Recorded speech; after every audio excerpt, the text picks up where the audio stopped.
Welcome back to All About Arsenal.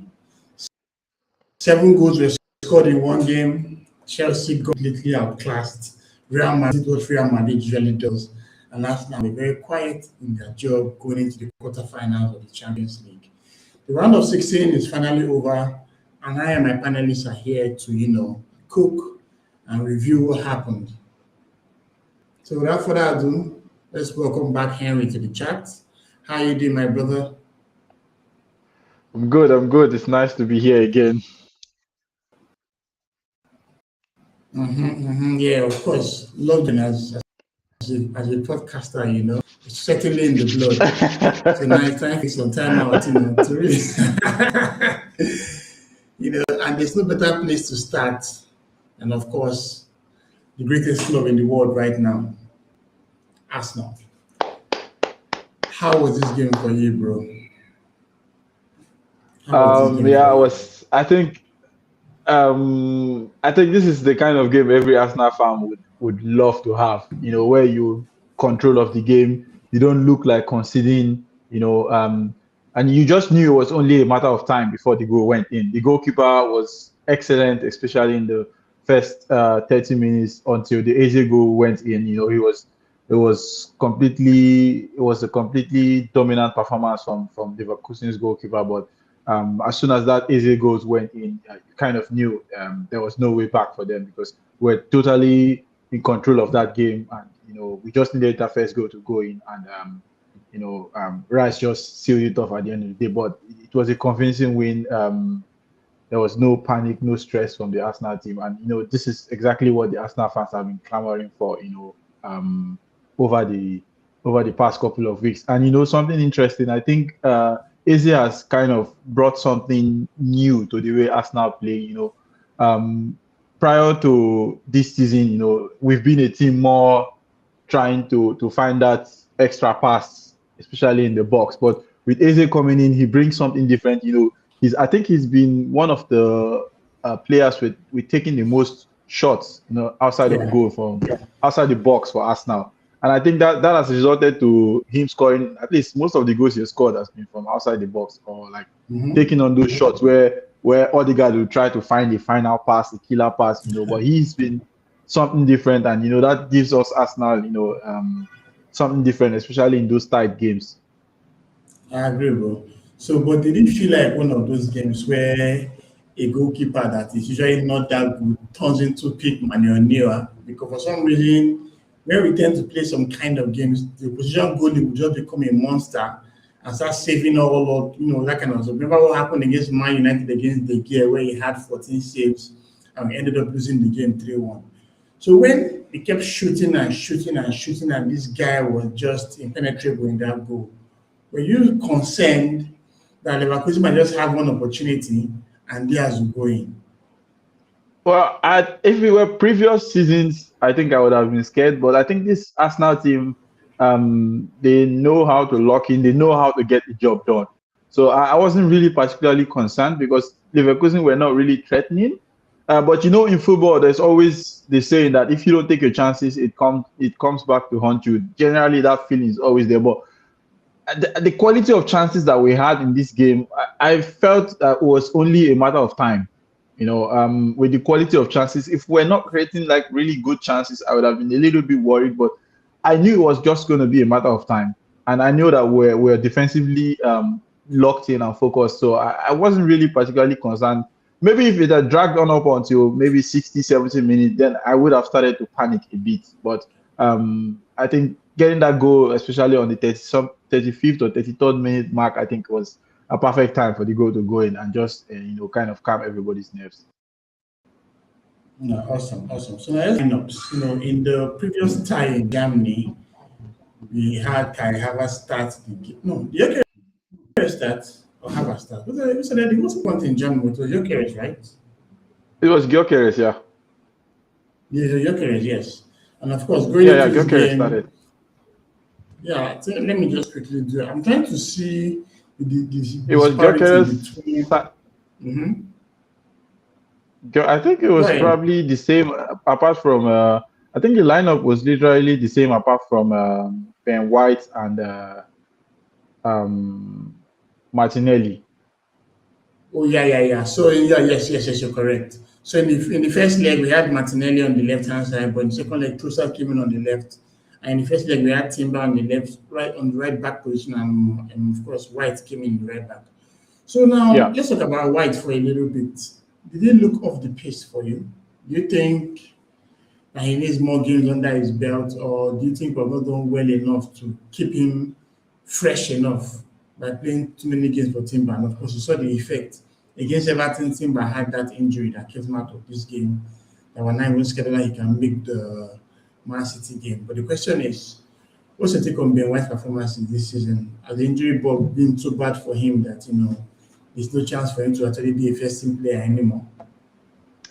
I think his biggest problem has been a bit of continuity. I think he's come back from injury and he played, I think, 2 or 3 games and he was injured again. So I think, as a manager, you start losing trust in a player, especially when he gets often injured. You kind of lose trust in a player. And I think Yeah. in a couple of games that he's also been played this season, he's really looked off pace.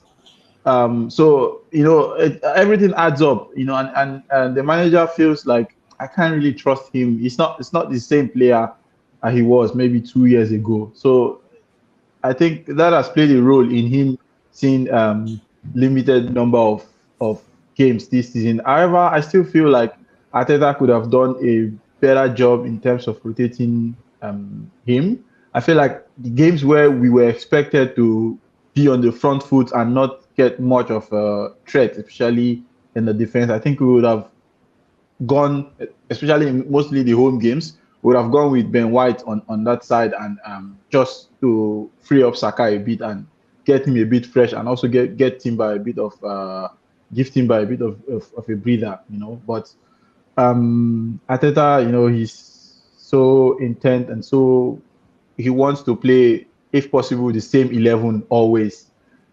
Yeah. Forget that fatigue, comes plays a role at some point in the season. I think he should have been able to handle the situation a bit better than the way it is right now. And I hope that Timber is not out for long. Yeah, I agree with you. But let's also talk about David Raya. Once again, he came in clutch with that amazing save late in the game, and you can see that from time to time he has actually been making so many saves. What's your take on the Carabao Cup final coming up? Where you think about how Kepa Arrizabalaga have been playing every game. Now they're about to go to the final this weekend. Would you continue to trust Raya, or is there an agreement with Kepa that he's going to start that game regardless? This is a really difficult one. I mean, I feel like it's difficult really to say right now that I don't think a goalkeeper would play a major role in us winning that trophy in the final. But sometimes if I think of that statement, I then remember a couple of saves that David Raya has made. I think I would backtrack on that statement, but I don't think it's also ethically fair, to let Kepa, play all through the games, and then you get to the final and you change the goalkeeper. Um, it's Okay, so here's my confusion. When you are playing the early rounds, right? You are playing the Mangwaneris, the Merinos, in quotes, second Noga, the second team players. When we get to this final, we're going to play our strongest outfield XI. So why not play the keeper with them? Why must you not play your so second string keeper with your strongest outfield XI? yeah. So I think if he decides to play um, Zubimendi and Rice in the same way he has played them all season, then I think it would be fair enough to start Raya. If he plays Norgard and a couple of guys that maybe Mosquera, for example, that has played the Carabao Cup games, then I think he should give Kepa a run out. Because I personally I don't rate the Carabao Cup that much. If we win it, it gives us a boost. If we don't win it, I still see us going finishing the season at least winning the Premier League for sure. I don't know, the FA Cup, like I said, is a bit tricky. with the games in there. I don't know how that would turn out. The Champions League, I'm waiting until the semi-final before I make a comment. But I do expect us at least this season to end the season with one trophy, which is the Premier League. The Carabao Cup, like I said, I don't really rate it that much, and it would be fair if he kind of plays Norgard and Kepa in that game. I think it will be fair. Yeah, I don't think I'm up for that kind of sentiment. I think you should play your best squad in the cup final. Especially with the fact that you're playing against a Man City side that is reeling from their Real Madrid loss.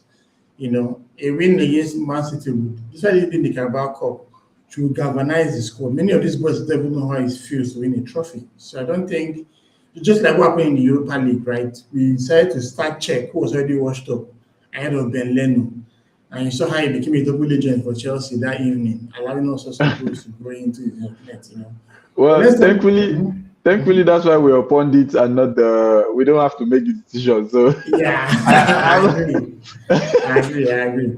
But Leverkusen, over two legs, I think they give a good account of themselves. Yeah, they were not whitewashed like many of the other teams in the course of the Champions League. Do you think the fact that they lost many players in the course of their campaign played a role in them losing out to us, or do you think the first leg performance was good enough for them to potentially win us? I'm like I said, I don't know if I said it on this podcast, or I think at some point I've said that Leverkusen, they're doing a magnificent job so far. I think they lost 7 first team players Yeah. at the transfer window at the start of the season, and for them to be in 5th or 6th position in the Bundesliga, and in the round of 16 of the Champions League, and looking at the results that we have seen so far in the Champions League round of 16, and they lost by just 3-1. I think they've given a good account of themselves, like you said, and I think they exit the tournament with their heads held really high. I think they've done really well this season so far. Awesome. Now let's talk about Declan Rice. Maybe someone that has been very monumental for us this campaign. And of course, you saw how happened. He got the ball sometime in midfield, darted forward and played the ball.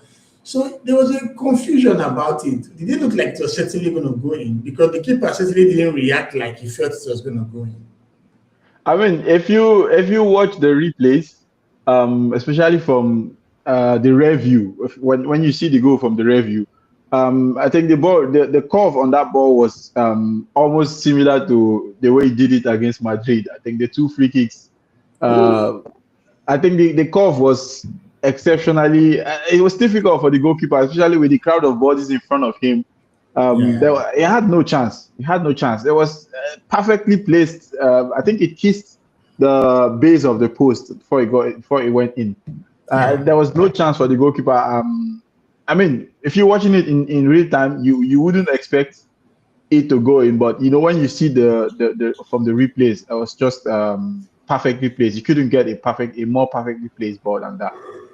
Yeah. So now let's talk about Arsenal's left back position. That's one funny position. Last we had Zinchenko leave, we had Tierney leave. Miles Lewis Kelly thought that he was the setting number 3 to go into the campaign. Calafiori picks up from phone and become fit again and goes ahead of Miles Lewis Kelly. Lewis Kelly relegated to the bench. Then Hincapie, who is supposed to be Kivio's replacement as a backup to Gabriel, goes into that left-hand side and start putting up some kind of monster performances. And right now, he's ahead of Calafiori in the squad. So the question is, Hincapie came against his teammates, right, who is currently on loan from, and he didn't even give like any love lost to them. His commitment was really crazy. So the question now is it fair to say that left back slot belongs to him, or will Calafiori have like a swap with him from time to time? There's a reason why the Arsenal fans have this song, Piero Hincapie. That's just a monster. I personally, like, I immediately he was signed, I knew it was only a matter of time. He's a solid player. I love him. I loved him from Leverkusen. This was a player that I wished that we signed. Considering that we were having a lot of problems with the left back position last season, so I wished that we signed him, and somehow it came to fruition towards the The last day. end of the transfer window. So I knew it was only a matter of time. And like I tell my mates, I mean, if I have a fit Hincapié, he starts all day long. Yeah, from time to time you can rotate with Calafiori, or you can also rotate with Gabriel. Depends on the fixture congestion. But if you have a fit full 11 rested, everyone rested, I think Hincapié starts always ahead of Okay. Calafiori. So there was some suggestion online that Saka should have started this game. You know, he had such a stinker against Leverkusen in Bayarena, and he didn't do that well against Everton. But when people saw him leading the team out on Tuesday, there's some visible groans in quotes. What's your take on Saka's current performance, and do you think it's something that he can come out of pretty soon? Um, it's not good enough, but it's not been good enough. I personally don't wish that he leaves the club, but if we get an offer for like 150 million this transfer window, I mean, I would let him go. Really? I don't. Yeah, I would let him go. Wow. Because yeah, I feel like his best days are it's looking like they're behind him, and he's lost that yard of pace. It's Yeah. not. It's not. It's not even really been the fastest player, but I think he's been a little bit more efficient in the way he delivers the final ball, and also his shooting. I think a season and a half before was way better, and the difference is that since he had that, I think maybe even before he had that hamstring injury, the entirety of last season, he lost something. He lost like a yard of pace. That yard of pace was what gave him the edge. Able Okay. to take snapshots when he cuts in. That's half a second. Bang, top corner. He's lost that half a yard of pace. The defenders are always there now, and his shots these days. His crosses are not even that good anymore. He can't take on anybody, let alone score a goal. Like I don't see I don't know how he's going to come out of this. To be honest, I think for that to happen, the team has to completely go back to the way they played in the 2022-2023 season. But that's not going to happen because teams are setting up to, shutting up Negative. shop against us now. So I feel like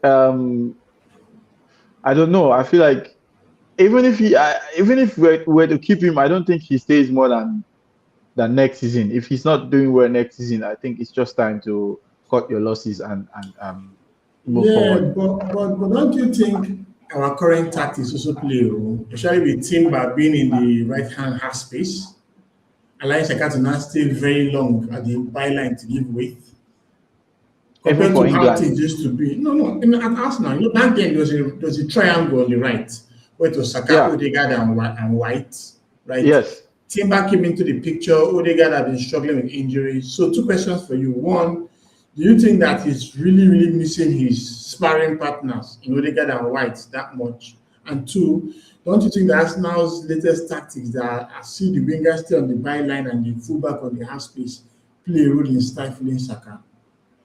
probably you're right. But I, for England, it's pretty much the same. It's not any better when he plays for England in comparison to what he did. I think Euro 20 the last 24? Euros, it was so instrumental, for the team.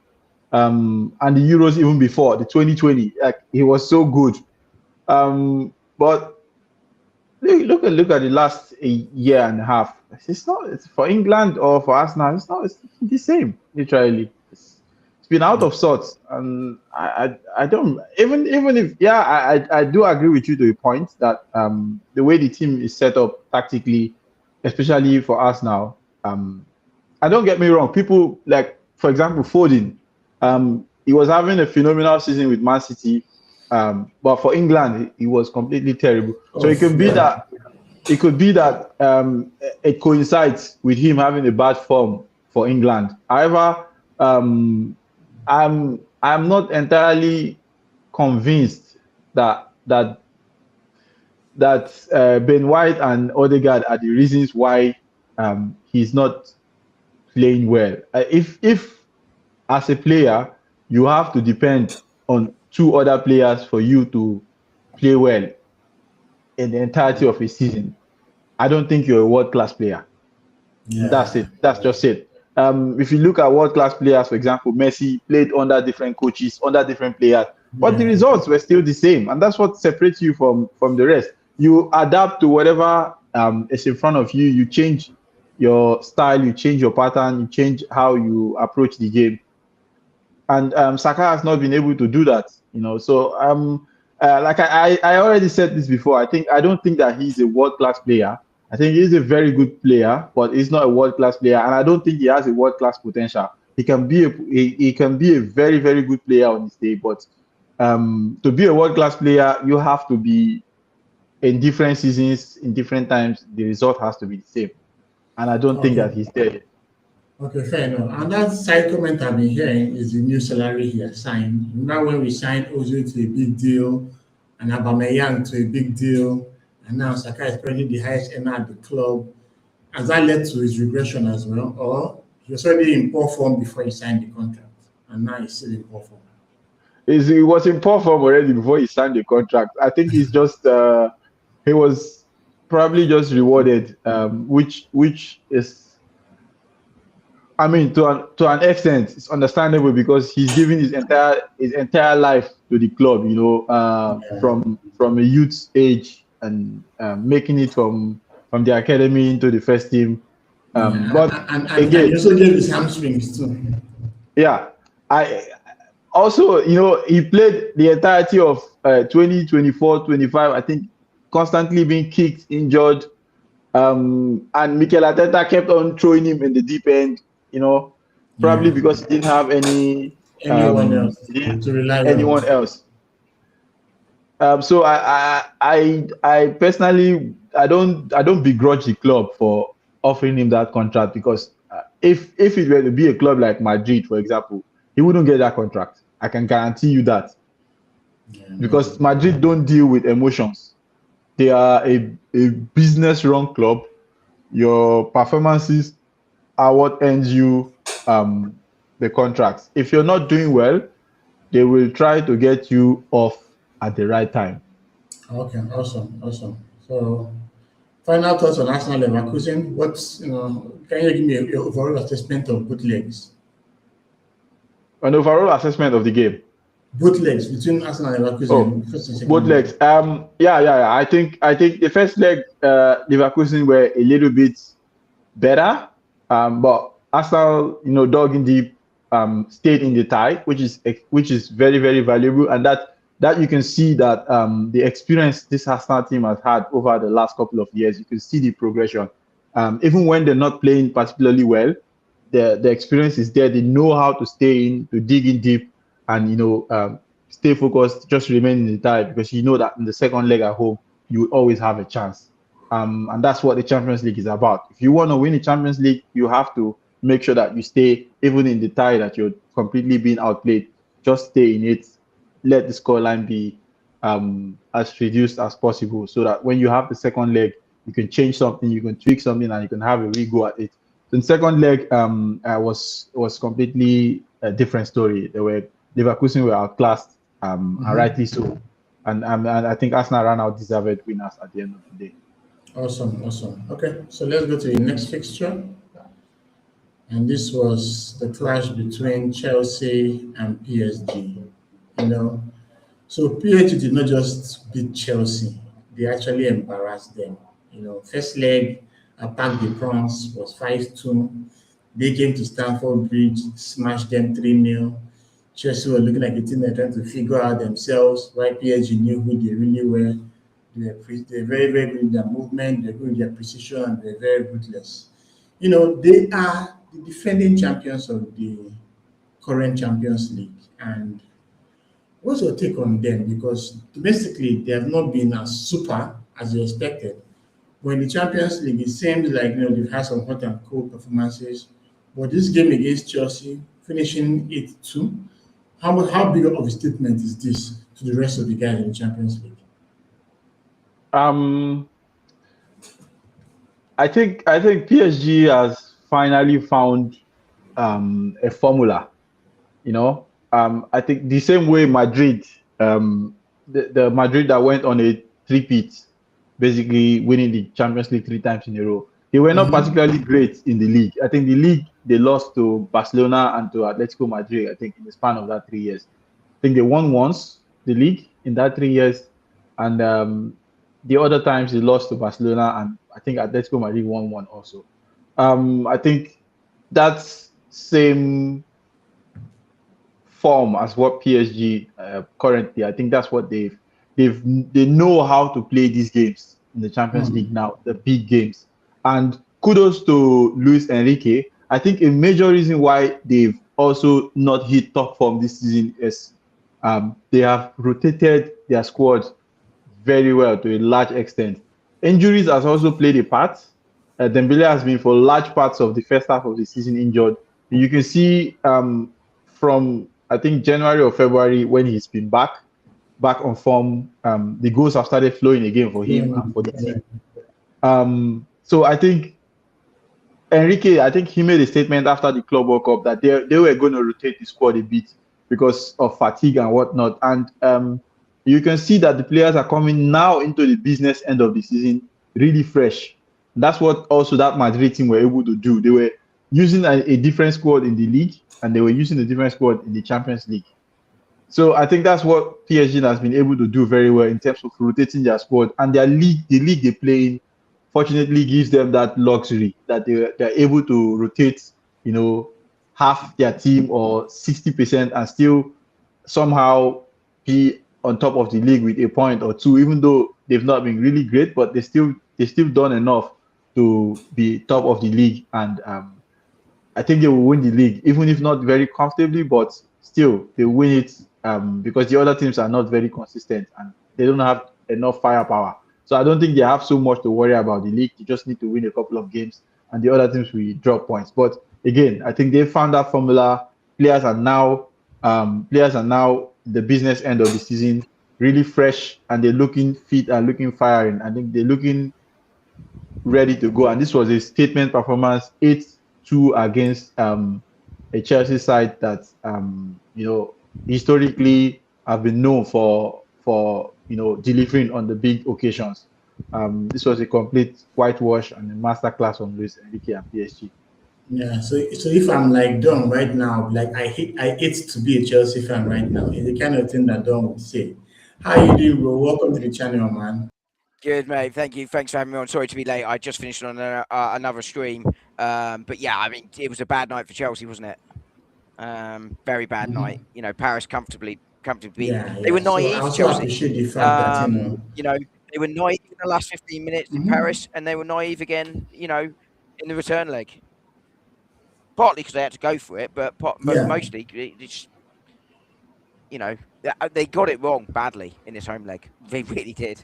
yeah, yeah. I agree because I was just thinking of the fact that yes, they were losing 3-2 at the Parc des Princes. That was certainly the time to at least hold things up and manage Shut to up just shop, come back man. to Just manage to come back to Stamford Bridge. So Henry, why do you think LinkedIn Liam, that's the fashion designer tech bro, didn't take that approach? Why do you think he went for the kill, trying to get an equalizer, only to concede two more at the end? Yeah, that was a wrong move. Yeah, you can't go for the jugular, and that's something that you can tell because he's inexperienced in the Champions League. You can't buy that experience. He has lived through it now. I think next time if he's in that same position, he would definitely make a different Yeah, choice.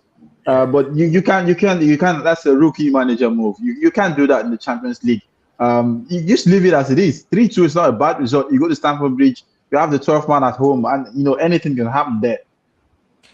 I Henry, do you agree. think there's anything there about? Because I think you're right there about that point there about the naivety, the inexperience. But do you think that applies to the players a bit as well? Of course, I think they're also a large part of the Chelsea team are probably playing in the first time or second, maybe second season in Champions League. They're not Yeah, yeah. really seasoned veterans.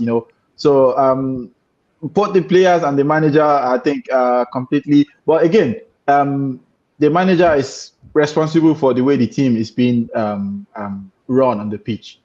Oh, So for if you sure. have a manager that's not like experienced, the lack of guidance from the dugout is completely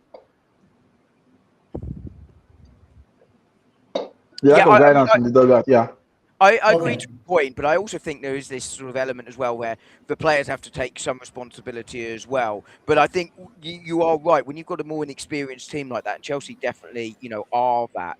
I very much liken them to where Arsenal were 2 or 3 years ago. The sort of lack of experience. They're starting to build the squad, but it's not quite there, and the experience is there. The players to sort of grab the game by the scruff of the neck. I think the onus then is on the manager more to sort of get that out of them. But equally, the players now they do have some experienced players in there that have been in World Cup finals, like Enzo, Fernandez, and that sort of thing.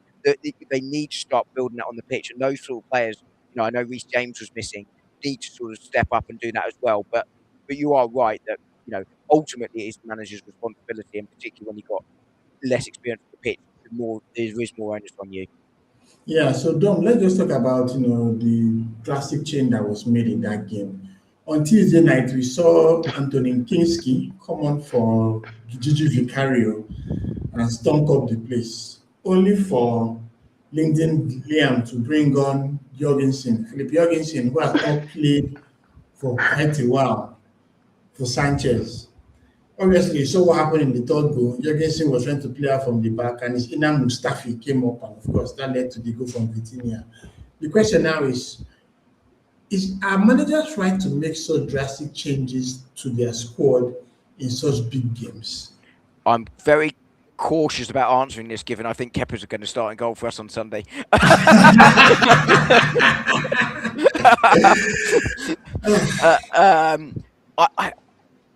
I don't quite understand it unless it is. I think by all counts, Kinski had no idea, right? He was going to keep goal in Madrid until the last moment, and therefore you're not preparing for it. So I think if you're preparing for it or you've done it all competition, then I think you're kind of used to it. I think it was an odd one though for Jorgensen to come in because I don't remember Chelsea too much in the league phases. Maybe he did play throughout the league phases, but I don't remember him doing that too much. So it did seem an odd choice. I know Sanchez is. Sanchez, Chelsea fans sort of talk about how he actually has been. Oh, he's been fairly decent in the season. He's made some big moments, but he's not a Mhm. great goalkeeper. But Yeah, he ultimately, I think was. right now you either go with Sanchez or you go with Jorgensen. Pick one and go with that. That kind of is the way I'd be seeing it from Chelsea. So I do feel for him because I think when you are rusty, you're more prone to making those sort of silly little errors. Because you haven't been sort of got that rhythm going. But yeah, it was an odd choice for me. Just as Kinski for Vicario felt odd to me in Madrid for Spurs last week. Yeah. I don't understand it. So, and funny enough, he just made two championship appearances in the group stage, How which is two? quite, yeah, just two out of the eight before they went into Yeah, the, but again, why mhm. two, right? I mean, maybe they were the easy games, but if he played all eight, then I Yeah, get it. But he Ajax and hasn't. Paphos. Yeah. Yeah. So, Henry, PSG had the luxury of their weekend game against Nantes postponed for reasons best known to them, while Chelsea went out to play Newcastle. Do you think that extra amount of rest the PSG folks had played a role in the way the second leg panned out? Yes, definitely, definitely. You can definitely rule that out. I think I don't know. I feel like it's a bit unfair. I feel like again, I don't know who makes these decisions. I feel like I don't know if Chelsea could have made a protest to UEFA or whatever. You can't just postpone Postpone a it, league game yeah. because you Yeah. have a Champions League game, and I don't know how that works, but I feel like Yeah, it's a bit of maybe, it's a bit maybe it was unfair. this. They must have. I don't know whether they offer some nice cash to the league on folks or something. I don't know. I'm just speculating here, but it didn't make sense. So, Dom, I let's feel just like go ahead, Henry. Yeah, I feel like UEFA is particularly not saying anything because it's under the jurisdiction of the of The league on. of the league on or whatever league is doing that. Because I think Madrid has also gotten that favor. I think at some point that they had their game postponed because of the Champions League or something like that. Oh, But crazy. I mean, from a Crazy. principle point of view, I don't like it, right? And I would be saying that if Arsenal benefited from it as well. From a principle point of view, I'm not a fan, but I think you're right. I don't think UEFA have any jurisdiction about that, about what they can do. If that's what the country's league is prepared to do, then that's it. You know, Yeah. I do sometimes think the Premier League could be far more helpful. Um, Mm-hmm. you know, in terms of how they space the games to support their own teams in Europe, and ultimately that benefits the domestic league as well by them doing better in Europe. But you know, Chelsea just have to deal with it. It is what it is. Yeah. Um, So Dom, let's just first of all let's talk one final part about this. Their last 6 games now they've lost 4, and they are also sixth in the Premier League. If they don't make it to the Champions League at the end of the campaign, do you think Lyndon Liam will be sacked? um, I suppose it depends on what Chelsea's ambitions are, right? I mean, I'm not sure Chelsea's ambitions, kind of like Arsenal were under the previous ownership before the Kroenkes took sole ownership, was just about making sure the money came in. Um, if we can win things, great. And I'm not convinced they're all out to win like they were under Abramovich, which is why you hear Chelsea fans sort of singing for him to come back. Maybe they're okay with illicit payments to make sure that you could sign players. I don't know, but I'm not saying that's definitely the case about the ownership, but you can sort of sense that. I think they are very much looking at this financially rather than anything else. But I think the big problem for Chelsea is if they don't make the Champions League, is not necessarily about on the pitch, because they got a really big squad anyway, and they could probably make a couple of sales and still be So okay. But yeah, financially, they could be in big trouble. They made a significant loss last year, the biggest in Europe. Strasbourg also, by the way, which is their sister club, also making a big loss. Now, some yeah, of those losses were significant one-off payments that they made, but they've already sold the women's team to themselves. They've sold the hotel to themselves, and I think they sold the training ground, but that might just be Villa and not Chelsea. They're running yeah, out of assets to sell. So that could be their big problem, is how they comply with these regulations going forward. yeah, That could be yeah. the bigger factor rather than necessarily on the pitch. I hope Rosinha succeeds for them, not to the point where they start winning things, but that he does well, because I think, you know, it's good. It's good for the English game to see English managers doing well, but he is a bit of a plonker. I mean, the thing with the ball the other day, what the hell was that? Oh They yeah, were yeah, also, by yeah. the That way, in the was that opposition was half, which is BS. the thing he moaned out against us for being, because our coach went to go and get a ball. So it does seem to be a little bit out of his depth, and I don't think it's going to go well for him, and that could cost him the job rather than Champions League. But I think financially, Chelsea are in big, big, big problems if they don't make the Champions League. Okay, awesome. So Henry, overall assessment of both legs, Chelsea versus PSG. Yeah, schoolboy versus professor. Nice, I like that.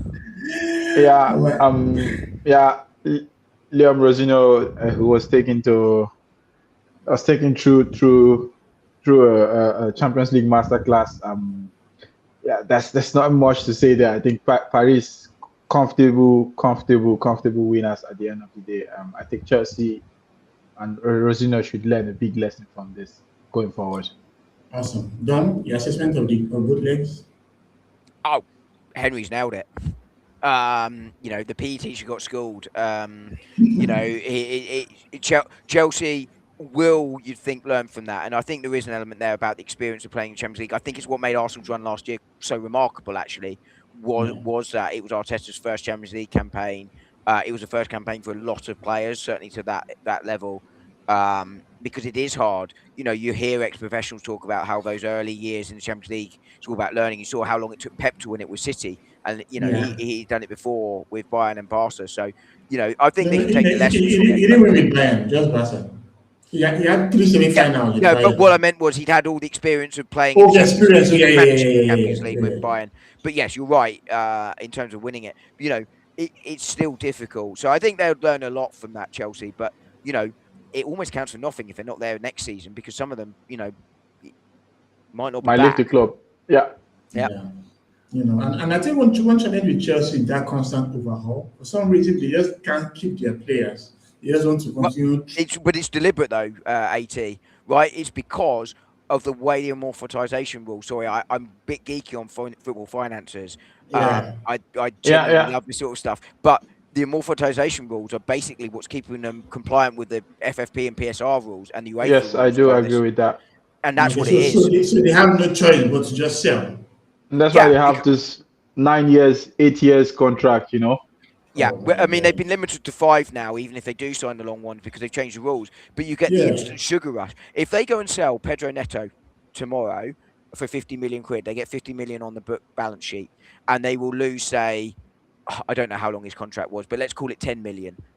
So they get a 40 million pound injection because the 50 million goes straight on. They're paying off Neto at 10 million a year over 5 years. But it's for 40 million pound plus on their spreadsheet. Yeah. They then Surplus. let's go and say they buy another 50 million pound player to replace him over 5 years. They're still 30 million up from that, and that's why they're doing it.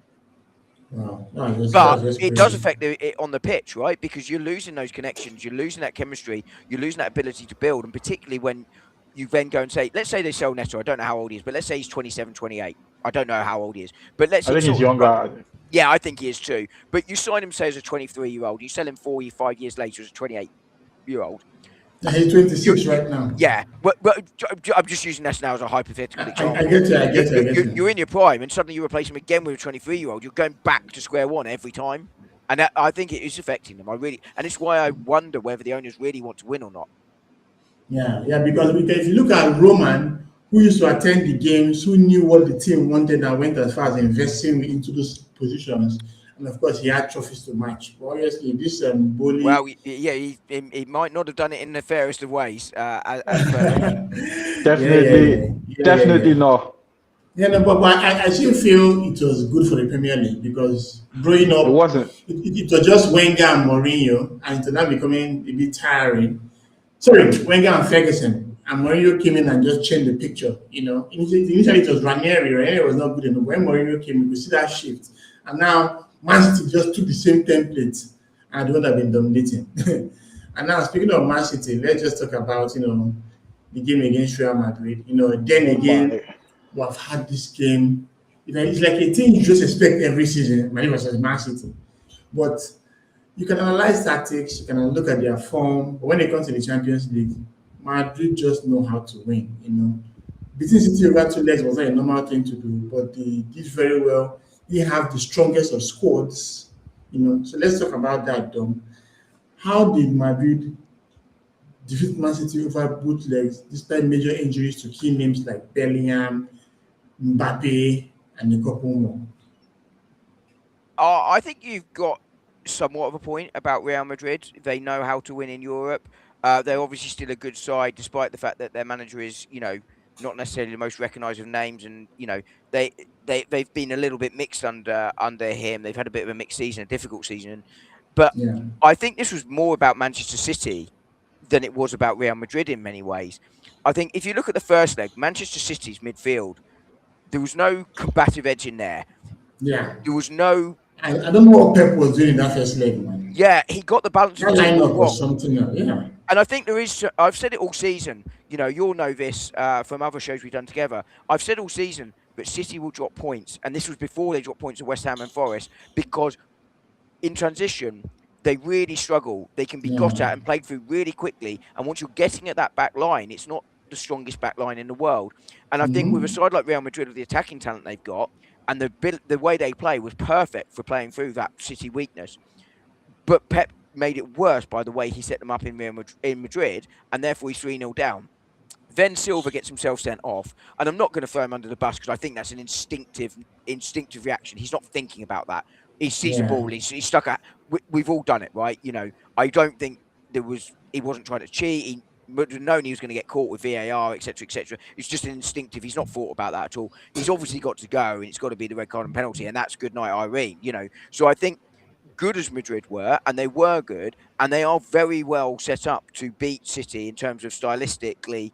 That is kind of City's kryptonite. I think it probably says as much, if not more, about City than it does about Real Madrid for this one. But I don't know if you or Henry disagree with that, and you should say so if you do. Yeah, awesome. So, Henry, Man City has had a couple of transitions, maybe a couple of guys, from the days of Aguero, KDB, Mahrez, to the current crop that Pep Guardiola has now. Then in January, he goes on to sign Gehi and Semenyo, who play their first ever Champions League game and basically stunk up the place. The goal that Valverde thought made Gehi just look like some Sunday League defender. So my question to you is, with the amount of players the Man City has bought in the last maybe 2 or 3 campaigns, do you think they've really gelled as a team? And is it good? And was that what happened in the Champions League adventure against Madrid to make them lose? Well, I think it's a mixture of everything. Again, small. It's right. It's pretty much almost the same story with Chelsea. You're getting players that are not at that level, especially in terms of the Champions League experience. They're not there yet. The team is a team in transition. Coming from the Gundogans, the Agueros and whatnot, and the De Bruyne and whatnot. To having now Reinders, you have Matheus Nunes, who is a midfielder playing as a right back. Ait Nouri coming from Wolves last season, starting Nico O'Reilly, who was an academy player, starting now for Manchester City. You have Gehi, completely never played in the Champions League. You have Semenyo, you have Doku, who played literally in Belgium before. It's out there. It's out there for you. Basically, even though Guardiola has had the Champions League experience, he also has this tendency of making big changes, big nights. Sometimes when he gets them right, he's a genius. When he doesn't, it goes completely wrong. And I mean, it happens to all managers that you can't get it right all the time. But still, like I said, it's a mixture of the inexperience of the players and the manager's decision on that day. I think he lost this tie just solely on the outcome of the first leg. If that game was a 1-0 or a 2-1 game, I tell you what, I think City wins that second leg. In the game I saw, I think they even with 10 men, I think they still created a lot of problems for Madrid. So like he said, I think it's more of I think if Madrid faces any decent team, I think they're going to be knocked out. It was more of Man City's weakness. I don't know why he keeps playing his high line without pressure on the ball. It's too easy to play through City's defense. Once you have a pacey player that's a bit decisive, and luckily for City, Mbappe didn't play this game. If he had played this game, or maybe the first leg, I think it would have been maybe like a 6-0 because he has that pacing behind. Vinicius Junior had a couple of chances. He just couldn't finish. If it was Mbappe, he would have finished those chances off. City still has they have a lot of problems, with their high line and the pressure on the ball. I think that's something that Guardiola needs to work on. I don't know if he can do that before the start of next season. But basically, this tie was just played into Madrid's hands because they want that pace in behind which Vinicius had, and City just literally played right into the hands of Madrid.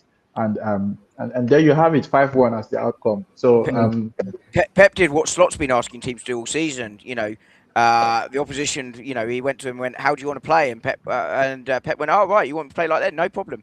Yeah, exactly. Making reference to Slot complaining that teams keep changing their tactics against Liverpool and don't play the way they want them to play. Yes. But I think you're right. The only thing I would push back on there was, I think City are in transition, but I think they're also in transition partly of their own making. The squad was starting to age and it didn't move fast enough, and therefore they've had to bring in a lot of players very, very quickly. And I've kind of less sympathy for them as well because they have spent a lot of money in the last 18 months. And they've not all worked. And look, you're always going to have some that don't work, but too many haven't worked. I think Reinders hasn't really worked, and now maybe he's better next season. But we're starting to see, starting to be getting on towards the full season. I think El Nouri hasn't worked. I think their goalkeeper situation. I think it looks muddled, but I think Donnarumma was an opportunity I just didn't expect to happen. And they were lucky on that. They were really lucky getting Donnarumma. I think if he wasn't there this season, I think he is giving them literally, I think, about 12 points. I was going to say 10 points would not be an unreasonable assessment, which is very close. And I just look at others and go, I don't think Nico Gonzalez has been Nah, at the level that, it's not good enough. Doku's very hit and miss, as is Savio as Savinho, well. no way. Yeah, and you look and go, Ma- he's getting quite a lot of big, expensive misses there. And every club has some, but that's 4 in 2 years. Yeah, that's Yeah. quite a lot. And I probably missed some. There's 5 there, actually. So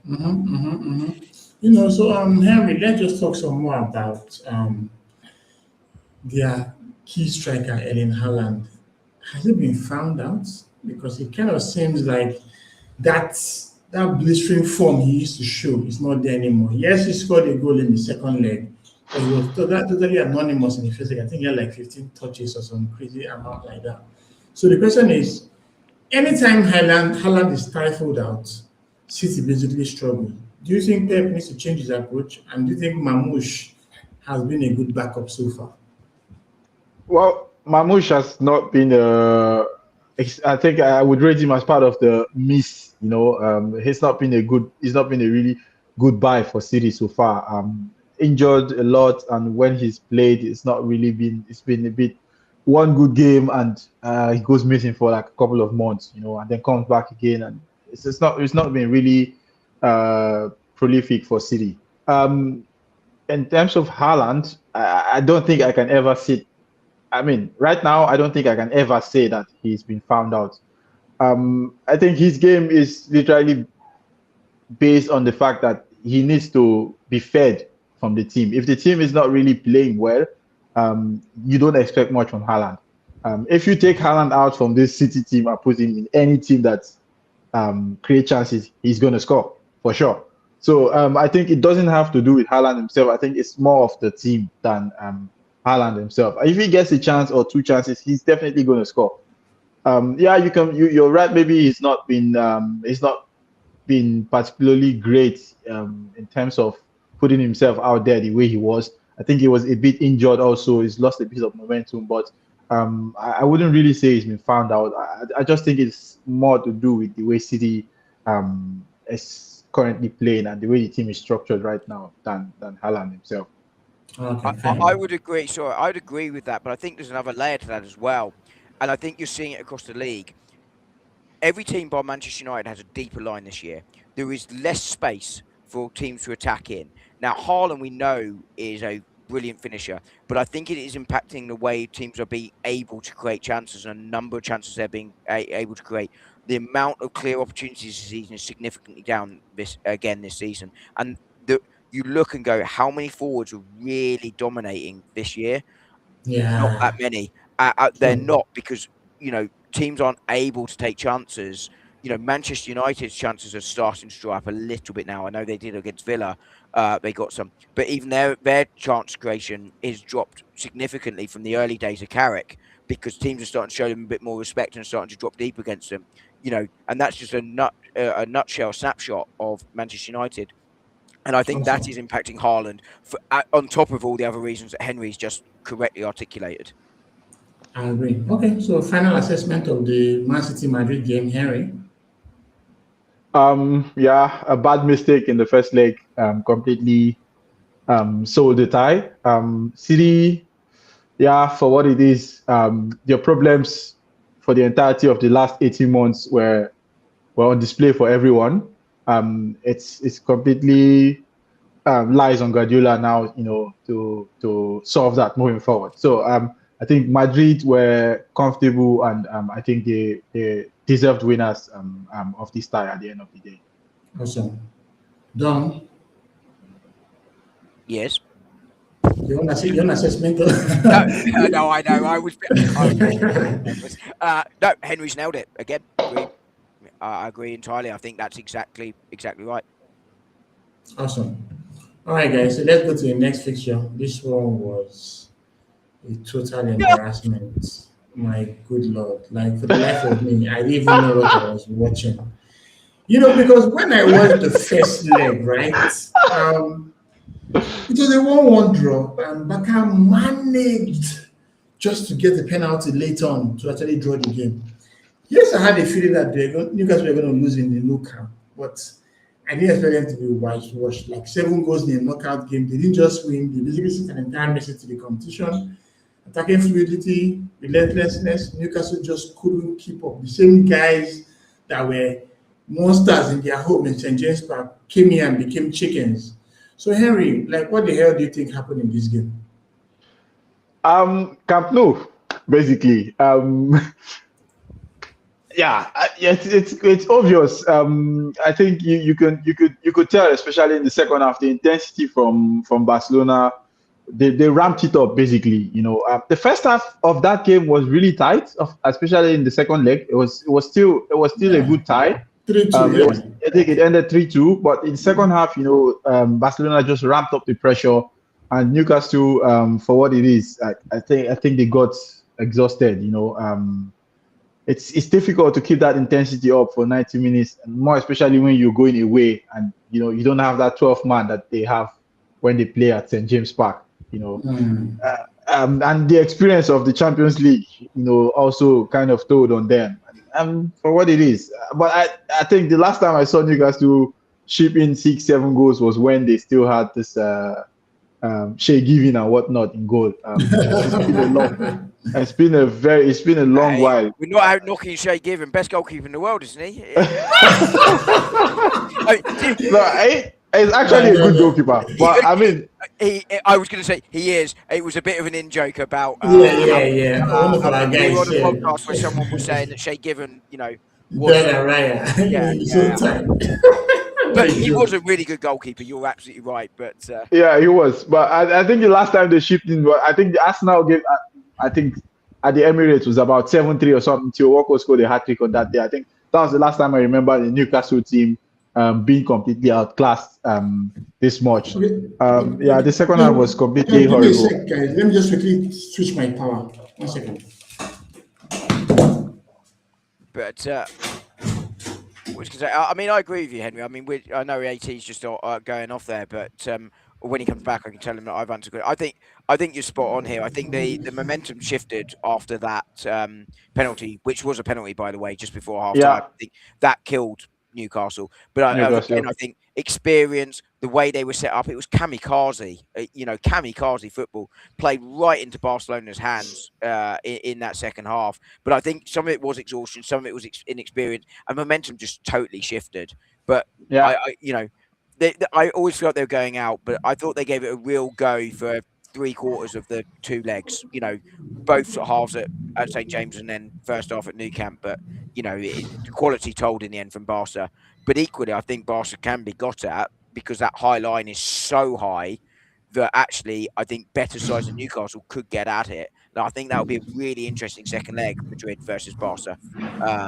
Because of the stylistic approach of Madrid against Barca. I don't know what you think on that. I don't know what their head-to-head is this year, but No, I think they've played thrice and Barcelona has won twice. Yeah. Somehow they find a way to get the job done, especially against Barcelona. I don't know how. That's why it always ends like a 4-3, 4-2, something like that. It's always a high-scoring game between Barcelona and Madrid. But again, yeah, you're right. I think a mixture of the inexperience and the legs were completely gone. I think also Eddie Howe should have managed the game at 3-2. I think he should have try to stay in the game till around 60, 70 minutes and you have a real go at it. Yeah. Instead of Arsenal at Leverkusen in the first game, right? You just sit in, make sure you're in a position to go at it in the last half an hour if you need. I know Arsenal didn't necessarily do that, but in terms of you just don't lose the game and you keep yourself in it as long as possible when you're away from home in these big games. Yeah, I think they were kind of overconfident, especially the way the first half went. They felt like, we could really hurt Barcelona, but the second half, it was always going to be difficult, especially with Barcelona coming back from the, having that goal, especially at the stroke of halftime, and coming back with a bit of more momentum. They should have just read the game better and understood. Okay, I think they're throwing everything at us right now. We just need to sit back a bit and just absorb pressure. 60 minutes, we hang in there for about 15 minutes, and then we can have a real go. Worst case scenario, it ends a 4-2, and then you can leave with your head held high, rather than. rather than being battered harder than my cod earlier.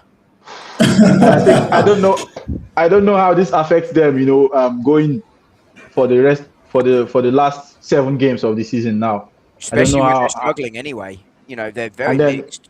yeah, and Yeah. then with reports coming in that Bruno Guimaraes or Tonali they're going to leave at the end of the season. I don't know if their head's still in there. Yeah, Anthony Gordon being linked with moves away. It just feels like they're running out of money. It all seems to be going wrong. By the way, AT, lovely to take us back to the first day of creation. Ever was right. Good I've one. remembered my Bible studies correctly, have I? Yeah. Genesis 1. Yeah, you're correct. So, Eddie Howe, this is his second Champions League campaign, and he has been battered like crazy. Is it fair to say that Newcastle can never be good enough for this competition? Well, they just don't have the depth, right? I mean, they've come from nowhere. I think, I speak about Newcastle, Manchester United, Villa a lot in comparison to my side, Arsenal. And they've yo-yoed, right, in terms of their attempts to sort of get to where they want to be, which is Champions League and going on to compete trophies. And I know some of those sides have won trophies, but it shows how hard it is. And I think without sustained building, without sustained Champions League, and sort of all of these factors, I think it's really hard to build a squad because it takes so much out of you. And you look at Newcastle's depth, and it isn't really there. And you can see them go. They can't sustain a league run and a cup run, generally speaking, and they can't do it consistently season after season. So I think they're not going to be in the Champions League next year. That's For apparent. sure. They might not even be in Europe next season unless something big happens in the last 7 games, and that's going to impact them. As Henry was saying, Guimaraes, Gordon, Tonali, and others may well look to leave. And you think, well, how do you then replace them? Where do you attract them from? And I think some of a lot of their success was built around Isak, who was, of course, a phenomenal player for them. It's not quite there to the same level with Walter Marder. And that turnover is costing them. And I think Newcastle may well have hit their zenith, and it could well start to go downhill for the next few seasons. Yeah, so you sell Isaac for 130 mil, you replace him with Votimada and Visa, but you play Gordon as a 9. Henry, can you even make that make sense? I said this already twice on this show. I think Votemade was a panic buy. It's not a Newcastle type of striker. A Newcastle type of striker is a striker that is technically gifted, can run in behind, can link up with the team.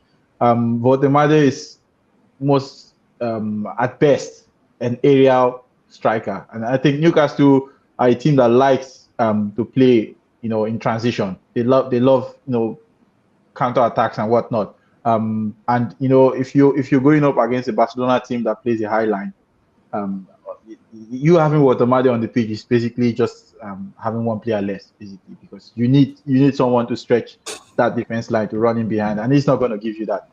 And I think generally Newcastle as a team, they love to play in behind, and Votemade is not giving you that option. That's why he's currently struggling in the team to get in the team. So I think it was a panic buy. They had literally nothing else at the end of the transfer window. I think everyone kept saying no, didn't they?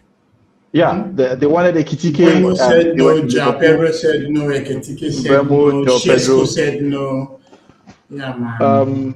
Yeah, I mean, it's not well reported, but I said no. No, breaking news for you on the show. That's a good one, man. All right, so as a wrap up, Henry, your assessment of the game. I think for 2/3 of that game, I think Newcastle were definitely in that tie, but they lost it in 45 minutes completely. And that shows you what the Champions League is about. Like Ronaldo says, it's like a ketchup. Once you pop it, it comes out. I think you can lose the Champions League in a split of a second, and that's what the champion. And that's why it's been so difficult for Arsenal to win it. It's a very, very difficult competition to win because in a split of a second, it's gone, and that's what happened to Newcastle. Yeah, because I always tend to think about what happened in that semi-final against PSG. We had 5.13 xG and scored only 1 goal. They had 1.85 and scored 3 goals. Yeah, we had a couple of good chances, especially the start of the second leg. I think the first 10 minutes, Oh was a good yeah, shot from Odegaard, Saka. I think they just couldn't find a way past Donnarumma. And if we scored those 3 goals, it's a completely different tie. I was just going to yeah, say the same, but yeah. that I agree. shows the margins are so small in the Champions League. You Very know, small. I agree. So, Dom, your assessment of both legs? I mean, I hate to be a broken record, but what Henry said, again, spot on. It really was like Newcastle gave it a valiant go for so long, but I think they're going to come away from that massively upset and disappointed because they capitulated. There's no Yeah, other word for it. They completely capitulated in those final moments of the game, and ultimately that has they've come away they could have come away with a lot of credit, and now they come away on the end of that result. And psychologically, as Henry said earlier, we don't know the answer, but how is that going to affect them going forward? yeah, I agree. All right, so let's go to the next one. This one gave me some PTSD because the overall scoreline was 10-2. And the last time there was a time in our lives where we always played Bayern Munich and it always ended 10-2 on aggregate. But this one was just a waste of time, in all honesty. In the first leg, every team that was away kind of had their struggles, right? Maybe slipped in a draw or managed all that. But Bayern Munich went to Bergamo and smashed 6 goals. It was not bad enough. Another came to their home and they made it 4. So, Henry, let me start with you here. Is it very evident that these guys are the ones that will come out all the way to the final in the silver end of the bracket? Well, not it's not nothing is certain right now. It's an Atalanta side that are not currently doing very well in Syria. Unfortunately, they also played into Bayern's hands. I don't know how you go up against a team like Bayern and you feel like because you're playing at home, you just have a go at it and with reckless abandon. Yeah, I don't know how you set up like that. That Yeah. sometimes that's why I prefer the way the English team set up because you can approach a game that way. Yeah. I'm It's sorry, not naive. it's too easy, it's too naive. It's for me. I feel like if I were to be sitting among the board of directors, you're gone on Monday morning, you're gone as a manager. You can't do that. It's appalling, and then they lost the tie just based on the fact that they went for it in the first leg that much, and the second leg was literally you just there was no need for it. Just, if it was possible, you would just apply to UEFA that you were not going to come for the game. It's just a waste of time. Yeah, yeah, because this one was just quite disappointing, It honestly. was just a waste of time. I remember when we beat Atalanta, that right, I had to make that double save on the penalty spot, and although they still had a tech game before They're you're not going the to same Saudi team as Arabia. last year, Atalanta, though, Yeah, are they? yeah, I mean, they let's, certainly let's showed a be lot honest. of players and whatnot. So I don't know what to say about this game. Like, it was too disappointing to watch. Not talk about us analyzing it. But Harry Kane didn't play the first leg. Came on the second leg and scored a brace. And his record this season is phenomenal. Like, he has had 50 goals in 44 games. When he left Spurs to Bayern Munich, obviously everyone knew that he was a very good striker, Dom. But at Bayern now, do you think he has taken his level to an amazing height?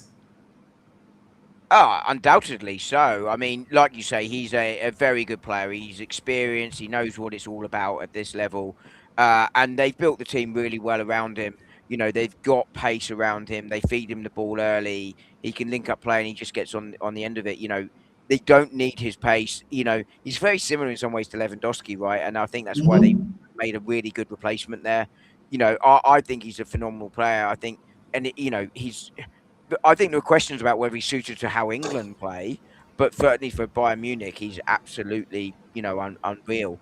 And I think it was very funny when he went there and failed to win anything in that first season. But it was, he brought Spursy to Bayern, but it was never going to be sustainable. He's always going to win. And in some ways, I think, if I take my Arsenal hat off, I'm really pleased that he is getting stuff because I think he's such a good player. If he'd Yeah. retired having won nothing, It's an I think, epic, man.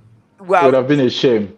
it would have Because been a this, shame for him personally because I think he is a wonderful player. I'm delighted he's not at Spurs anymore as an Arsenal fan, obviously, but he is. I think any Arsenal fan that thought that he was a scrub because he's played for Spurs, like you know, on a genuine real level, you just can't hold that opinion. He's a fantastic striker. Yeah, I agree. I agree. Okay, so let's go to the next game. This one was It quite really is giving you interesting. PSTD, isn't it? You move straight on. Yeah, trust me, I did. So the first leg, there's like a bit of deja vu. Ghana had won them in the group stage, Seamen penalty. Then in the first leg, for some reason, Liverpool didn't play well enough. But that Anfield spirit was on show in the second leg, and even Mo Salah missed that penalty. He kind of came to the party with the rest of the guys.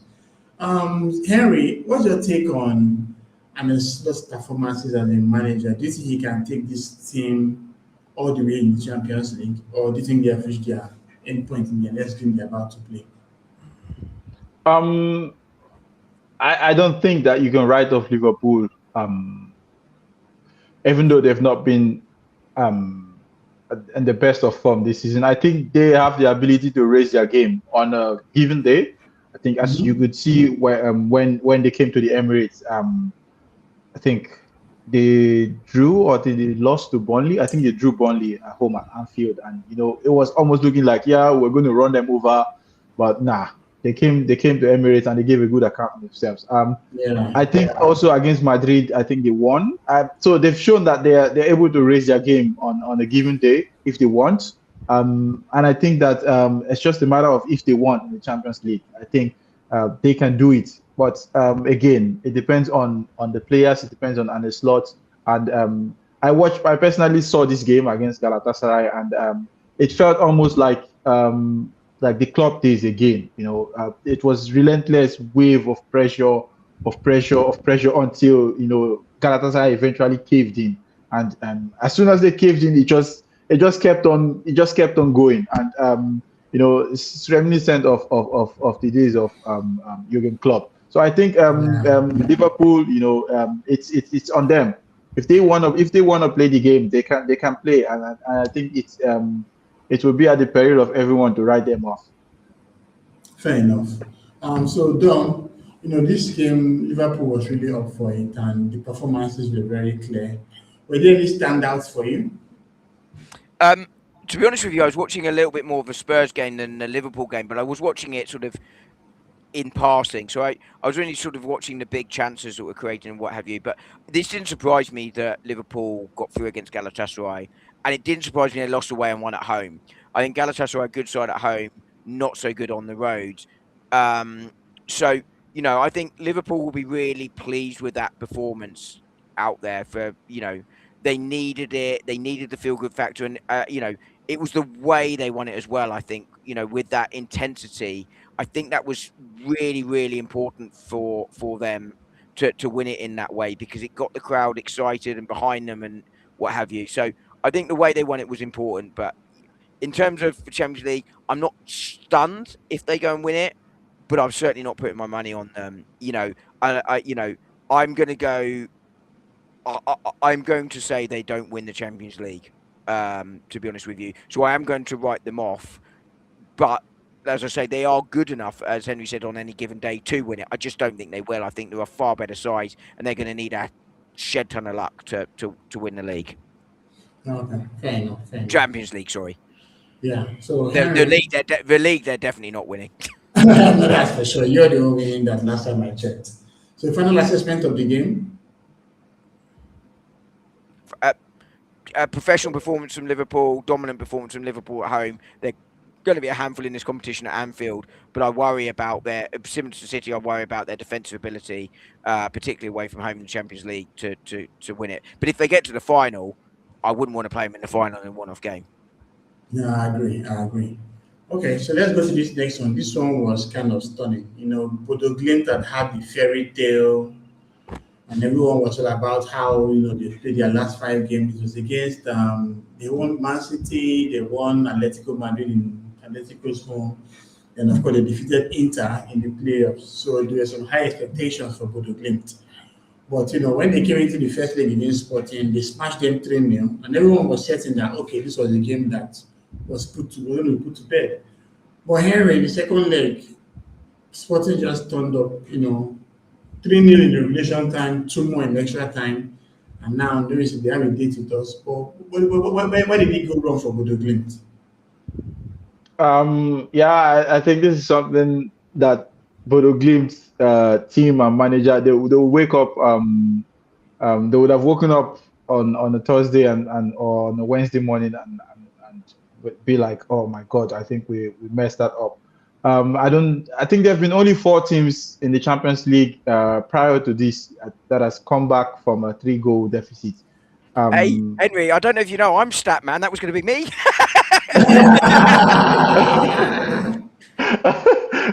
So yeah, it's really a handful. 3 goals to come back from that. Sporting CP on the night were efficient. They were ruthless. The pressure was relentless, and a little bit. And that's why I was hoping for Bodo Glimt to actually win. I felt that it would be an easier game for Arsenal than Sporting. Ooh, Sporting I have. disagree. I don't Really? think so. Yeah. What? Yeah. Out of interest, why do you think Bodo Glimt? Would have been an easier game. I think they don't have the European pedigree. I think getting to a quarterfinal, they would have felt like, okay, I think we've reached maybe a limit. We're just going to try and sit back and hold what we get. But I don't think Sporting CP are particularly going to be scared of Arsenal because I think they have caused us problems in the past. And especially, I think there was a Europa League campaign. I think if I'm not really. 2023 on penalties. When Saliba got injured. They knocked us out, right? Mm-hmm. Yeah, so they've caused us problems in the past, and I don't know. I don't feel so confident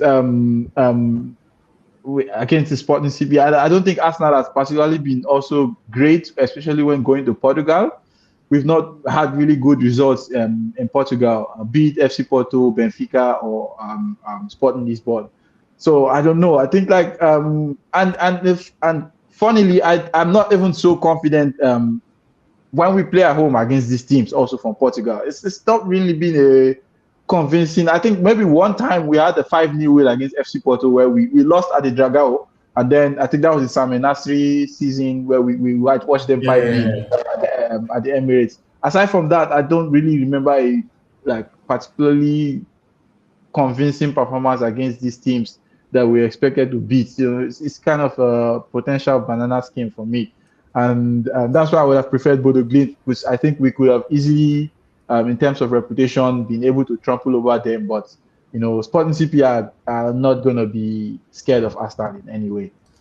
Yeah, but it's also worth noting, before Don chimes in, that when we played them last season at their own ground, we actually beat them 5-1.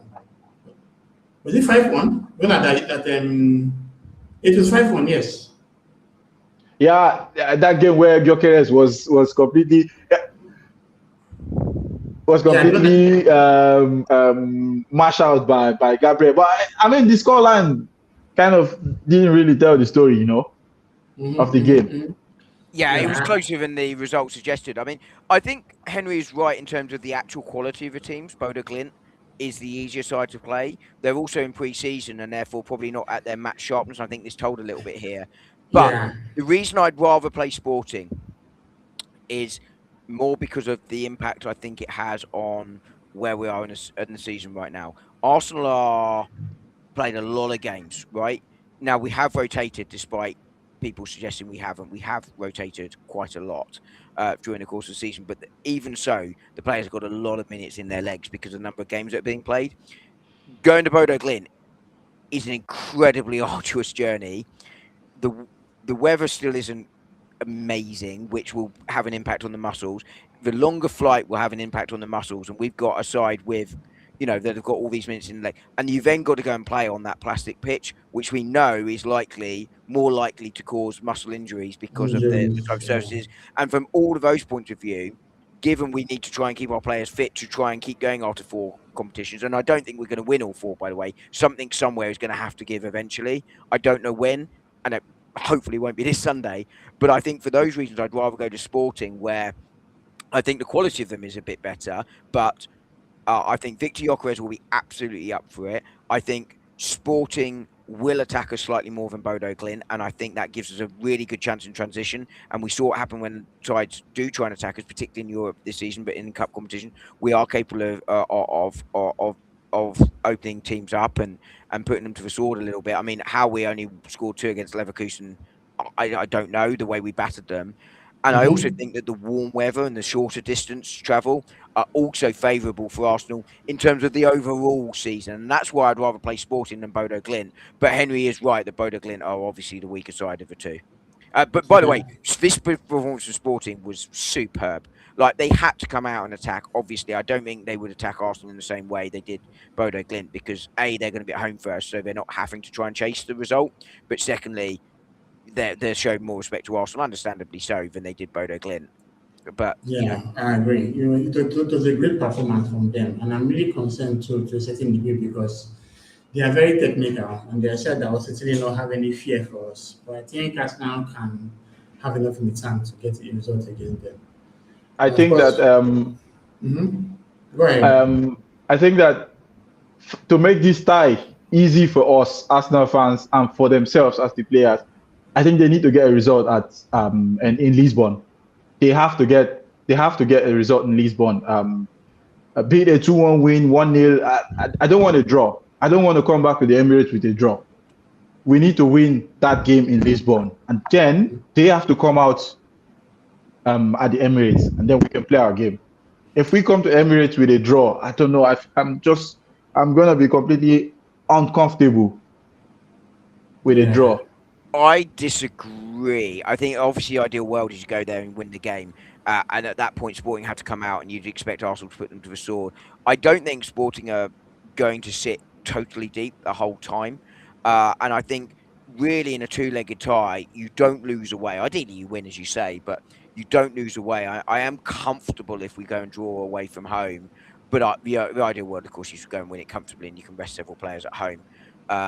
Particularly as it comes between the Manchester City and Newcastle games. I think we play Lisbon, City, Lisbon, Newcastle, I think is the order, and they're 2 big games for us in the league. But I don't think we have to go and win in Portugal. I really don't. If you look at the nature of the ties, don't lose away, win it at home. It's kind of the way most of it goes. And if you look at this round, particularly the first legs, was it 1 team won away and 2 draws, 5 lost? I haven't looked, but I did anyone win away yesterday? Yesterday, no. I don't think anyone did. No. I think all the home teams. All the home teams actually won yesterday. Apart from Madrid, Madrid won away.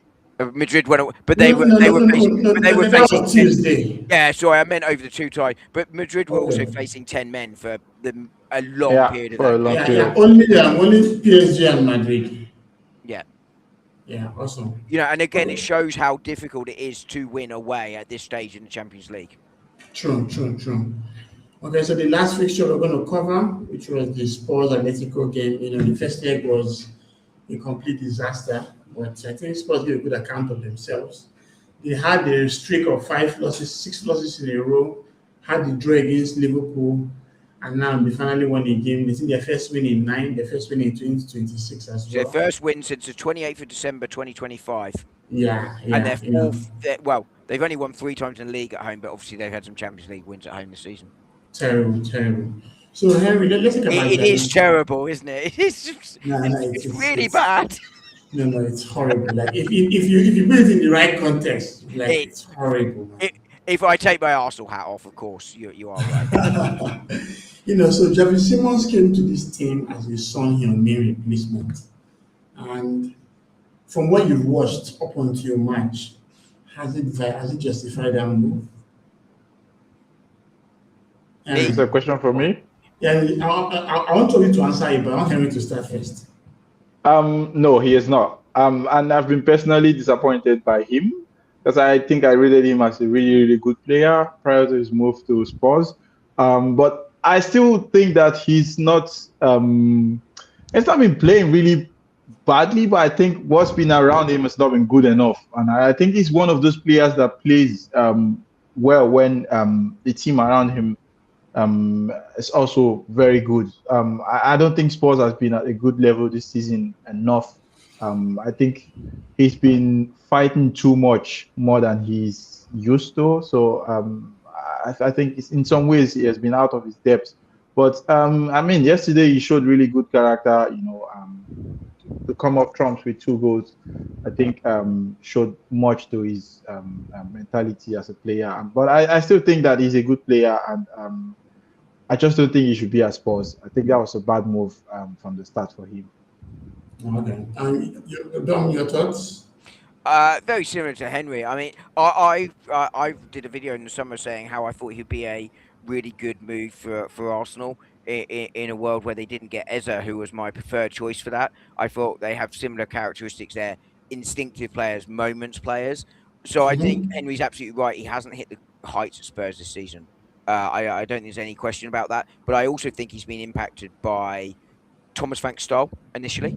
I also think he's been impacted by not having the quality of players around them, and it's partly because Spurs have been absolutely decimated again by injury. Now, when it's 3 seasons running and you've not done anything about it, you have to start, questioning what's going on there. But equally, it is, as Pep said, very hard to find rhythm and to get success when you've got that level of injury. And he was talking about his own side at that point, but Tottenham have been badly affected as well. You look at Kulievski, Madison, Kudos. Yeah. Their midfield's been decimated. Solanke's missed large parts of the season. Richarlison, Richarlison, yeah, etc., been etc. And I don't crazy. think Richarlison is a brilliant player, but when you It gives watch, you something. he gives you something. He gives you effort at least. At least he looks like he cared. And you look at Simmons, and I think there's 2 things that I think have 3 things that have impacted the season. One, I think there's a transition to a more physical league. I was talking about this today with Arsenal players, how they're starting to now find their groove, but it's taken a while, and it can for some players. And I think it was going to be a difficult one for him. Secondly, I think he's been moved around the Spurs side quite a lot. He hasn't sort of settled into one position. I think that impacts him. Yeah. And then the third thing, on top of the tactical style is you look at him, they pulled the ball into him, and he does these little clever flicks, really clever little balls that are It's the almost one, too that. clever for the players around him to read. And they're really Yeah. good, dangerous balls. And you put him into the Arsenal side and he does that, for instance, or Manchester City. Whew. And I think those players read that. And, Yeah. I don't think he How they fits want the Arsenal side one twos and stuff, yeah. suddenly they look better. And then Spurs fans and the media criticise him for this and giving away possession. And suddenly he plays within himself again. And I think these are all factors that are impacting him. And I don't think it's necessarily the wrong move for him, but it's a move that hasn't necessarily worked out for him. But if Spurs can get players fit and then around him, suddenly I think it looks like a much better move for him. So with any luck, that won't happen. Yeah, I agree. But I think the Champions League campaign was really in shambles. I think they had a very easy group stage run. And when they got Atletico, they found that. But one thing to talk I, about I I before we don't go know to if you can call it shambles, right? They finished fourth in the group stage. I don't think you can call it shambles. And they still play some good side, I'm sure, because of the way the draw works. You do get some good sides. Was it as hard as other teams? I mean, I haven't got the fixture in front of me, then maybe not. But I don't think yeah, you can call it a shambles. What was a shambles was that first half in particular in Madrid. Like that, how Tudor kept his job, I don't know. Like as I keep saying, yeah. he's the worst Tudor since King Edward VI. And by the way, Nice, nice, and in all nice. seriousness, like I thought his behaviour over the 2 legs here was diabolical. Forget about the tactics, forget about the way he sets up the side. I thought his man management and his Yeah, it attitude was were horrible last time. absolutely horrific. Kinski Yeah, has obviously had a mare. He's not gone to him at all. He subbed him off. Right decision to sub him off. He's gone. You had to sub him off. Not good. Should never have played him, by the way, in that game. That was madness, as we were talking about earlier. But to not go. But also, yesterday, Tottenham get their first win under him. Their first win in 2026, and they've barely won at home all season. The fans gave everything, and I actually thought their performance was really good. If Tottenham can play like that to the end of the season, they'll be fine. They'll stay up. I think they probably will stay up anyway, but it'd be funny. yeah. Because if you look at their Champions League run, okay, go But ahead. just sorry to finish. He didn't Yeah, finish acknowledge the your thought. crowd. He walked straight down the tunnel. He didn't shake the opposition manager's hand or coaching staff's hand. at all. And I just think that's just diabolical behaviour. And Yeah. I really do think it's diabolical. I hope they stick with him until the end of the season because, he could take them down. I don't think they will go down. Obviously, as an Arsenal fan, I want them to go down. But I feel for the Spurs fans because they gave everything yesterday in that stadium. And that's the way he reacts and treats them. I thought that was absolutely disgraceful. Yeah, he was just full of himself, in all honesty. Look at that. So the Champions League campaign was a 1-0 win against Villarreal, 2-2 with Bodo Glimt, 0-0 with Monaco, 4-0 against Copenhagen. The first tough clash they had was PSG, where they lost 5-3. Then 3-0 against Slavia Prague, 2-0 against Dortmund, 2-0 against Frankfurt. So the run was, Yeah. yeah. It wasn't the most difficult, as you say, but equally, that they did finish fourth. But as I say, on Igor Tudor, let me do another Tudor joke because it's just occurred to me. Yeah. He acts like King Henry VIII, and in reality, he's Queen Mary the First, isn't he? I mean, let's be honest. Oh my days. All right, guys. So finally, let's look at the quarterfinal draws. I'll tell you what, though, that's a bigger hit. There's more history there than there is at Spurs, right? Yeah, I agree. I'll stop now. So, yeah. No, but I actually enjoyed it, man. Nice. So the first game, guys, PSG Liverpool. Henry, what's your honest take on this game, and who do you think will come off as the and go to excellence?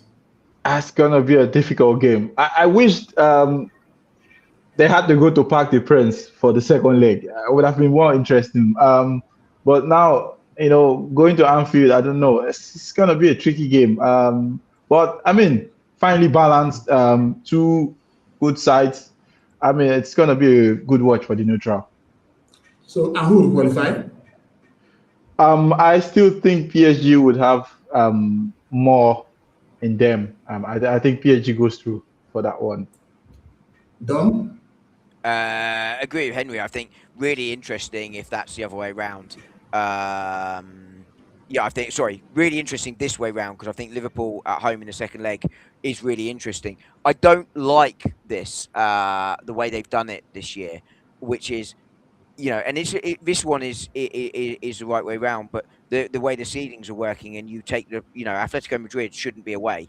So I should have left this point till then, but they take Tottenham's place in the seedings because they beat Spurs. I don't like that. You should keep your league seeding. But yeah, I think the return leg being at Anfield, I think does make that more interesting.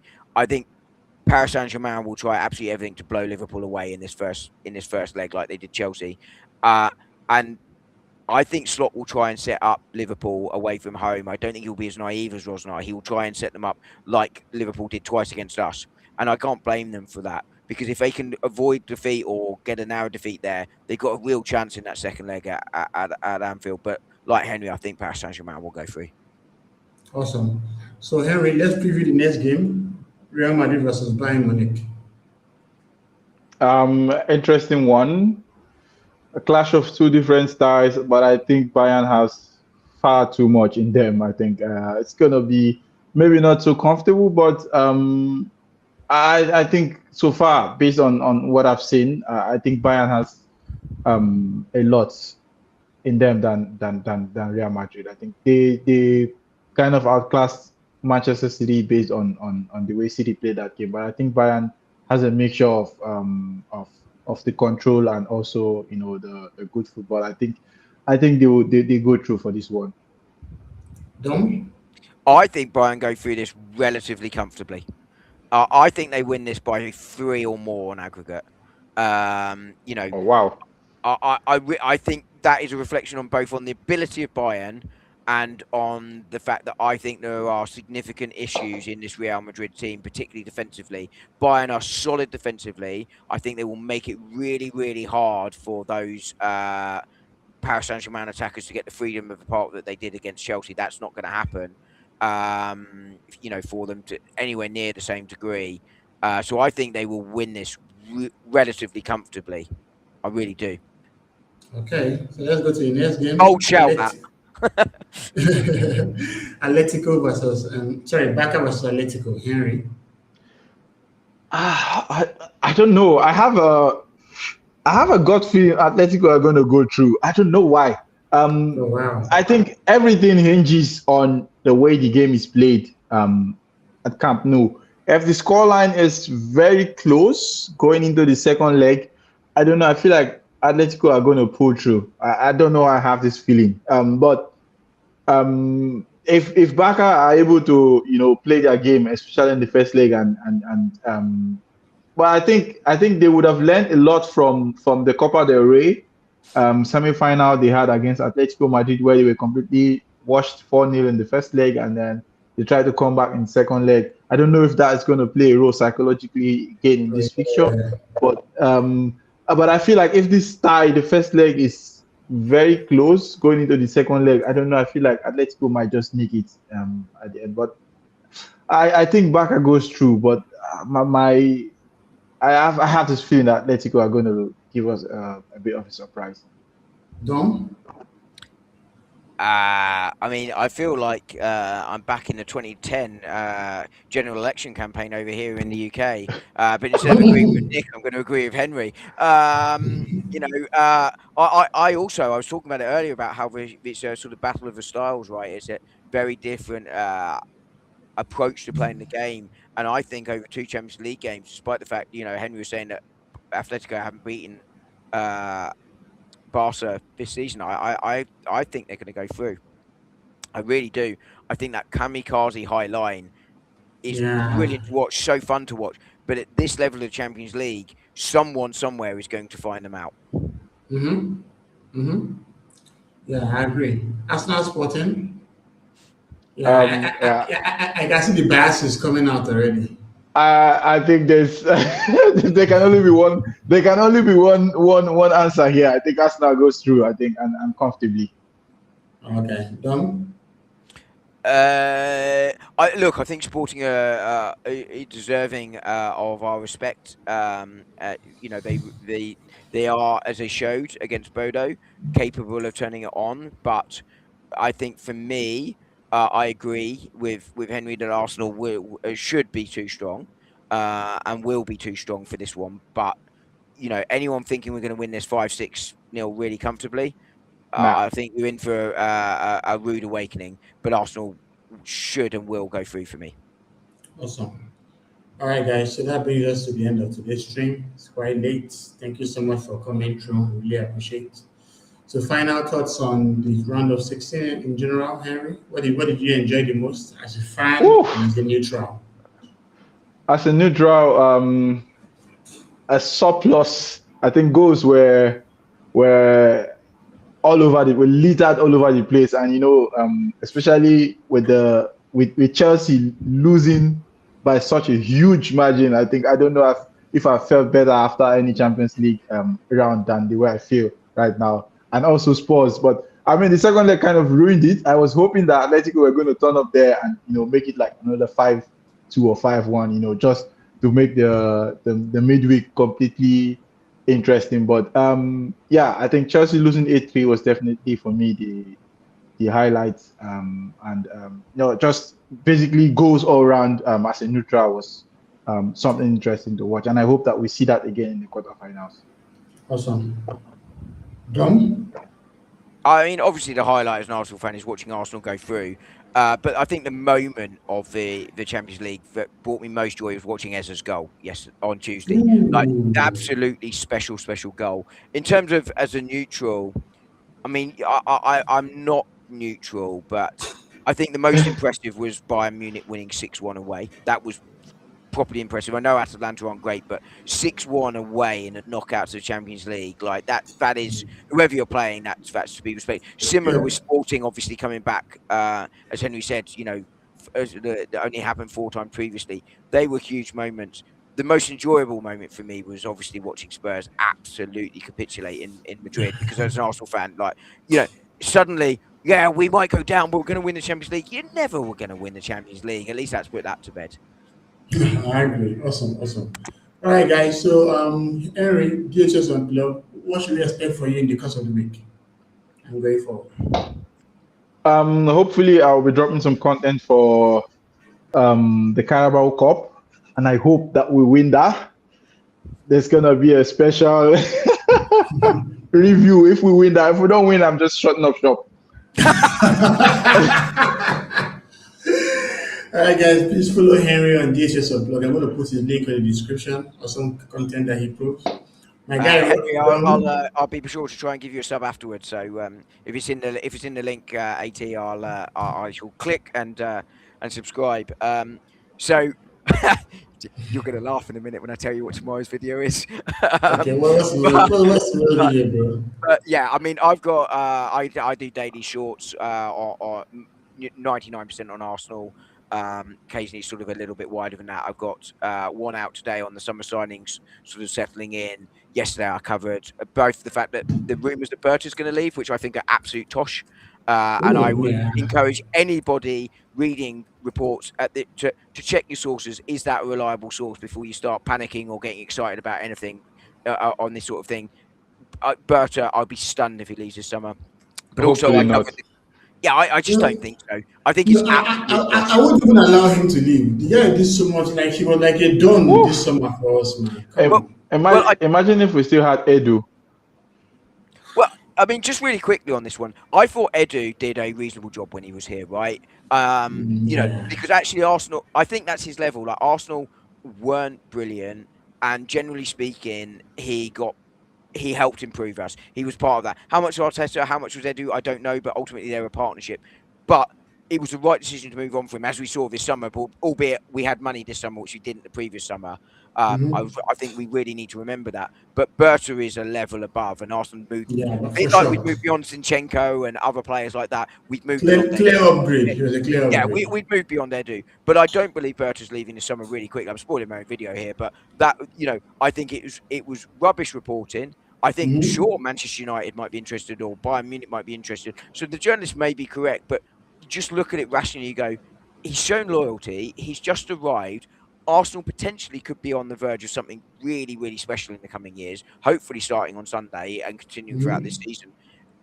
It doesn't make sense on any level for him to leave. So, and that's why I always say you need to have caution when you're looking at reporting and just sense check it. Does it pass a sniff test? And it's not that the journalists are necessarily saying lying, some might be, but they're probably being told this. But people have agendas, right? Agents want to sell players, clubs want to sell players, clubs want to put pressure on other players, etc., etc., etc. So you always have to remember that. But I also covered the goalkeeper. I think Kepa's going to start on Sunday. I would start Raya, but I think it will be Kepa. I think so too. And by the way, Kepa starts in at least 10, if not 12 Premier League teams. He's not a bad goalkeeper, but Raya is the level above. I think I'm just more of the fact that this is a final. You know, I agree. But I think you know, if the commitment has been made to Kepa, I think Arteta will honour that. And there is a problem if you then don't honour that. Does that spread? Now, you know, do other players then lose some of the trust that they have in him? That's the downside if you've made that commitment, and it is an if, by the way. But tomorrow's video, At, and this is genuinely true. Tomorrow's video is going to be on, and you'll remember this topic from a couple of weeks ago, on why, with the England squad being announced tomorrow, why Arsenal can't withdraw players unilaterally from international squad. I'm going to get the link and send it to Sam, like directly, like he needs to watch that. That would be awesome. For context, there was a big row a couple of weeks ago where for about the 50 millionth time I explained patiently why, well, you can have conversation with players and you can have conversations with international managers about, can my player not come because they've got an injury or they've, you know, need a rest or what have you. Ultimately, if the player wants to go and or the international team want him to go, there's nothing you can do. But he was adamant that this was rubbish. Rubbish. Yeah. No. Interesting. Oh my God. That's all over again. I agree. All right, So guys, yeah, I thought it was. I thought it was quite timely with the England side out tomorrow because people will be hoping that Arsenal players are withdrawn from squad. I hope Declan Rice, for instance, is given a rest by Tuchel. There is some benefit to him for Tuchel and Arsenal. Declan Rice, we know he's going. Give him a week off. It would be beneficial to both club and country. But ultimately, if Rice wants to go and or Tuchel wants to call him up, there's nothing that Arteta can do. Yeah, I agree, man. So yeah, don't forget to follow them. Awesome channel, does a lot of shots on Arsenal domination. Short by nature. Oh, God damn. No, but you can do long form things too, bro. So pause.